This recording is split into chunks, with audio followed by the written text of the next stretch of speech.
L'effet papillon, c'est l'histoire d'Evan.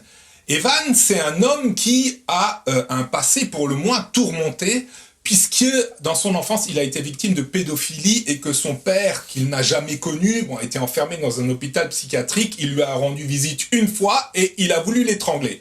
Donc passé compliqué, et à l'âge adulte, il souffre vraiment de troubles de la mémoire, on le comprend, hein, et il découvre qu'en relisant ses carnets intimes, il a trouvé un moyen de retourner dans le passé et de changer certains éléments traumatisants qui ont aussi comme conséquence de changer carrément son futur et carrément le futur du monde autour de lui. Donc Charles, c'est un sujet passionnant qui n'a pas été réalisé par un, mais deux réalisateurs. Deux réalisateurs, ça arrive quelquefois, ce sont souvent des frères, hein, les frères Taviani, les frères Dardenne. Là, ce sont deux jeunes réalisateurs à l'époque, passionnés de cinéma et de fantastique, Eric Brass et G. Mackie Gruber. Bon, les noms ne disent pas grand-chose, effectivement, mais ils ont du talent. Hein. Oui, ça, c'est la moindre des choses. Alors, Brass se tournera surtout pour la vidéo et la télévision par la suite. Il y a actuellement une série qui est diffusée, qu'il a réalisée, Frontline. Tandis que Gruber, lui, restera au cinéma. Il y a deux films très intéressant qu'il a réalisé. Tu te souviens de la franchise Destination Finale ? Ouais. Eh bien, c'est le numéro 2, qui à mon avis est le meilleur. Moi, j'ai pas vu les 6, mais le meilleur, c'est lui qui l'a réalisé. Et un autre film d'espionnage de Courier. D'accord, ok. Donc, mais c'est vrai qu'on en parle pas beaucoup. Et ils se sont mis ensemble là pour écrire, réaliser le film, et je pense que le duo a parfaitement fonctionné. Oui, tout à fait. Alors, le film s'appelle donc The Butterfly Effect, l'effet papillon. Tu peux nous dire qu'est-ce que c'est, l'effet papillon ? Oui, alors l'effet papillon, eh bien, c'est une théorie scientifique qui dit que, en gros, un battement d'aile en Australie peut entraîner une tempête en Alaska. Alors pourquoi ? Eh bien, c'est l'idée de dire qu'un tout petit détail dans un comportement ou par une parole, ce petit détail peut entraîner un autre détail qui va entraîner un autre détail, et à force de détails, ça va plus être des détails et ça va être carrément des changements complètement bouleversants dans l'avenir du monde. Et donc c'est aussi une théorie, Charles, qui est absolument fascinante, puisque là-dedans on a cet effet papillon, petits effets, petite cause, grand effet, mais le film traite aussi du retour dans le passé et surtout du fait que dans le passé, on puisse changer les choses pour développer un nouveau futur. Absolument. Le thème du voyage dans le temps a souvent été utilisé au cinéma, souvent de manière intéressante. Retour vers le futur. Alors, retour vers le futur, c'est tout à fait ça, parce que c'est pas seulement le voyage dans le temps, Charles. On a H.G. Wells qui nous a aussi... La machine à explorer le temps. La machine à explorer le temps, mais lui, il ne changeait pas le cours des choses dans le futur, si je me rappelle bien. Non. Donc, effectivement, dans Retour vers le futur, on a exactement ce cas-là, puisque à un moment, eh bien, il change les choses et un nouvel univers, un nouvel avenir se crée pour le monde. Absolument. Et donc là, ça nous donne un film qui est audacieux. Ah, complètement. Parce qu'il aborde certains thèmes, et notamment la pédophilie. Ouais. Et ça, c'est un sujet très très difficile à aborder si on veut pas tomber dans des extrêmes, disons, regrettables. Et là, c'est vraiment traité de manière intelligente. Oui, parce que la pédophilie, là-dedans, c'est pas un détail, c'est vraiment la cause de la majeure partie des problèmes du gars. Et quand il va remonter dans le passé, il va vraiment essayer de régler ça. Et j'avoue que le film est très très couillu. C'est un film qui est à la fois au niveau du sexe, il est pas du tout puritain. Du sexe, il y en a de manière assez libérée. Et aussi, bien sûr, comme toujours chez les Américains, c'est un film hyper violent. Absolument. Alors Charles, c'est assez marrant parce que le pédophile dans le film, on le connaît. Oui, alors la distribution, donc le pédophile, on le connaît, c'est l'acteur Eric Stoltz. Ouais. Eric Stoltz, qui est un acteur, c'est pas une superstar, mais c'est un acteur très intéressant, qui a joué dans plusieurs œuvres de qualité. Il a pris la suite de Jeff Goldblum dans La Mouche 2, The Fly, après David Cronenberg, réalisé par celui qui a fait les effets spéciaux. Il a joué dans un très intéressant film de Peter Bogdanovich, Mask. Ah oui, ça c'est vraiment un film qui m'avait marqué, l'histoire d'un jeune garçon. On le voit plus.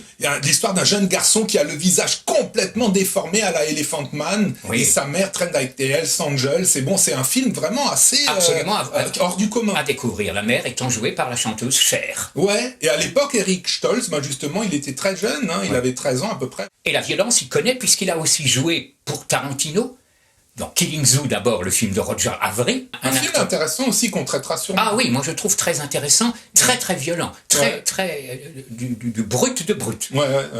L'autre acteur, donc Et pour terminer, Charles, quand même, Eric Stoltz, c'est le dealer de John Travolta dans Pulp Fiction. Bah oui, Pulp Fiction que nous avons traité, bien entendu. Alors l'autre acteur, le héros entre guillemets, c'est Ashton Kutcher ou Kutcher, plus connu par les tabloïds. Oui, pour avoir été le copain de... Enfin, le mari Demi Moore. De Madame ex Bruce Willis, Demi Moore, et qui a été plus ou moins lancé par ce film. Il sera assez populaire aux États-Unis avec la série Mon oncle Charlie, où il remplace Charlie Sheen, qui avait le rôle, qui avait aussi été impliqué dans une histoire, c'est une série assez drôle, qui a passé sur Canal+. Au cinéma, on l'a vu dans Coast Guards, un film sur les gardes-côtes, avec Kevin Costner, où il se débrouille le maître et l'élève. Voilà. Donc, une distribution intéressante. Les femmes sont très bien aussi. Bon, elles ne sont pas connues. Les enfants sont très bons. Mention spéciale pour le petit enfant, là, le frère de l'héroïne, là, qui vraiment joue un sale garnement. Alors, il joue... Enfin, de toute façon, ils jouent tous bien. Il joue la perfection, là. Ouais. Donc, on a une très bonne distribution. On a une très bonne histoire. Est-ce que le film est réussi, Franck ? Alors, bien sûr, le film est réussi. Et ce qui est étonnant, c'est que c'est un film qui n'a pas fait l'unanimité à l'époque. Pas du tout. Au niveau critique, il a eu quelques remontrances. Oui. Pour préparer la vidéo, j'ai relu un peu la critique, notamment du Mad Movies, qui le massacre. Trop mélangé, hétérogène, sans intérêt, sans profondeur. C'est faux. Je reconnais comme seul point légèrement négatif, c'est que au bout d'une heure, ça devient un peu répétitif. C'est vrai, ça c'est parce que quand il fait des allers-retours dans le passé, on a compris le concept. Ok, mais franchement, c'est le seul défaut, et c'est un film, franchement, qui n'est pas très connu non plus, Charles. Non, on en a un peu parlé à sa sortie, il a complètement disparu depuis. J'ai pas l'impression qu'il est passé à la télé hors Canal+. Je peux me tromper, peut-être sur le câble. Et c'est vrai que c'est un film vraiment à découvrir. Totalement. Si vous l'avez pas vu, on vous le conseille fortement. Absolument. La musique ? Alors la musique, comme la réalisation, très intelligente. La réalisation, comme je l'ai dit, c'est des effets assez télévisuels, mais qui fonctionnent à la perfection. Et la musique a cette faculté d'être très discrète. Alors vraiment, si on fait attention, on remarque que la musique se cache. À certains moments, on a l'impression qu'elle se cache. Et c'est une musique qui est très douce, qui vient en contrepoint de l'ultra-violence du film. Et pour moi, elle est très intelligente, la musique, et vraiment très, très pertinente. Oui, tout à fait. Donc on a vraiment là des qualités, et c'est un film qui mérite vraiment d'être découvert. Il y a déjà eu, je voulais le signaler, un film qui s'appelait L'effet papillon, un film espagnol que je n'ai pas vu, je pense pas que ce soit le même sujet, bien entendu, que j'ai pas vu, dont on a encore moins parlé. Je trouve que de plus en plus, les films, ce type de films deviennent sophistiqués, touffus, difficiles à suivre. On pense bien sûr à Inception ou les films comme ça, qui nous sortent des trucs, Tenet, on comprend rien. Alors c'est vraiment dommage. Ça peut plaire, peu importe. C'est pareil, c'est des théories scientifiques passionnantes, mais ça se perd dans les élucubrations intellectuelles. Que là, on est dans un sujet qui est quand même assez fort, c'est très facile à suivre. Oui, c'est pas malgré les voyages dans le temps. D'ailleurs, ça s'attarde pas à nous expliquer la théorie, peu importe on rentre directement dans le vif du sujet.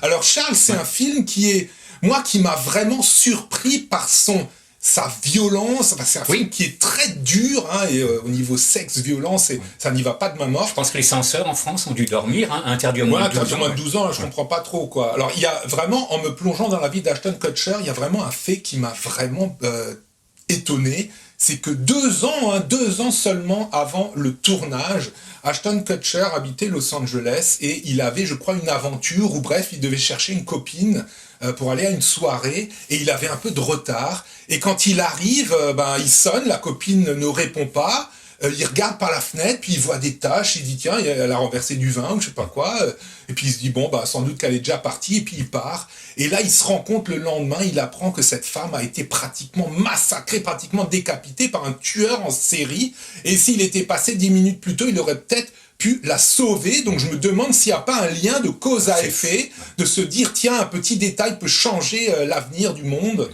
Et on est exactement dans ce cas-là. C'est fort possible. Donc l'effet papillon, vous avez retenu ce que c'est, vous allez voir ce film, vous n'en sortirez pas indemne. Non, sûrement pas. Vraiment recommandé. Avec des pincettes, car c'est pas une partie de rigolade. Ouais, ça va à 100 à l'heure. Absolument. Portez-vous bien.